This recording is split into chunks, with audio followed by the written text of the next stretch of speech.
CBC News has learned that Ottawa is prepared to commit troops to a British program that's training Ukrainian civilians as soldiers. Up to 10,000 Ukrainian recruits are expected to fly to the UK for that training, and sources say Canada plans to contribute. Janice McGregor joins us now with all the details on that and so much more happening in Ottawa. But let's start with that announcement by the Defence Minister, Janice. Yeah, when Canada pulled its trainers out of Ukraine back in February, remember we had Operation Unifier, that training mission that trained tens of thousands of Ukrainian soldiers ever since it began in the aftermath of the Russian invasion of Crimea back in 2014. The military said at that time that this was just a pause. It was just on hold. This wasn't the end of Canada's assistance in training the Ukrainian armed forces. But it did need to put things on hold because it couldn't have Canadian troops inside Ukraine running the risk of them having some kind of engagement with Russian forces, which, of course, under kind of NATO rules would mean that NATO was in a shooting war with Russia, which everyone has been trying scrupulously to avoid. Other allies also had been training Ukraine, the British, the Americans. Of course, there is a strong need in Ukraine to turn civilians into fighting soldiers these days, as well as to give its troops the specialized skills they need now that they are in a very serious shooting war with Russia, getting new weapons, new tools all the time from their Western allies. And so earlier this summer, the British started training Ukrainian soldiers again, but not inside Ukraine. They set up a 5-week training course type scheme in the UK. And so they fly, potentially it's going to be thousands of Ukrainian soldiers into the UK, give them a sustained kind of training opportunity, and then send them back home to fight. And it is this kind of initiative in Britain that Canada is now going to be contributing its own training experts to. This according to sources that have spoken with our colleague Murray Brewster.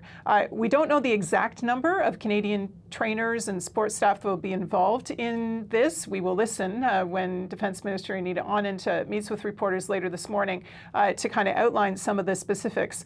But we are suggested, at least Murray is hearing from sources, that could be around a contingent of perhaps 200. Canada always left the door open to resuming its training efforts.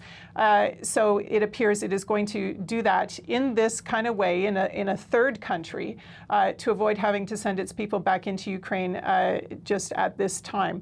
But obviously wanting to get back to helping the Ukrainian armed forces in some fashion. And for now, this is how it's going to do it. Okay, some great work by you and our colleague Murray Brewster on that story.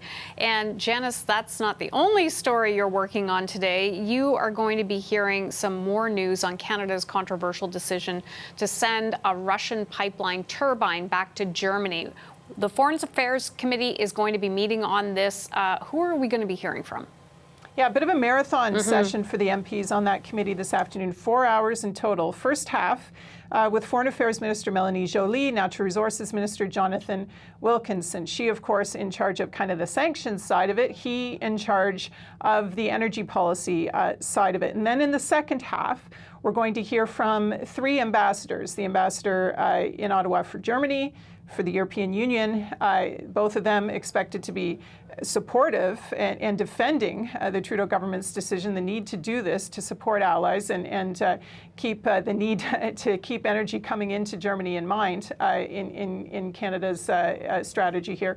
But also the ambassador for Ukraine. Her point and the point of President Volodymyr Zelensky since this exemption was granted has been that Canada should indeed have stuck to its hard line on sanctions against Russia. Very disappointed Ukraine was with what the Trudeau cabinet decided to do. Joly, though, and her German counterpart, Foreign Minister Annalena Baerbock, were on Power and Politics last night, and they were defending this decision to send the turbines back. Take a listen. We knew that Siemens here in Canada had a contract for 6 turbines. We decided to offer this, to grant this permit, but at the same time, our goal is not to play in any forms of games of President Putin himself. We are in the midst of a war, and the war is not playing with normal rules like in international relations, because otherwise there would not be war. Just to speak to the domestic politics for a moment, very useful perhaps to the Trudeau government to have the German foreign minister in Montreal yesterday thanking Canada for doing this.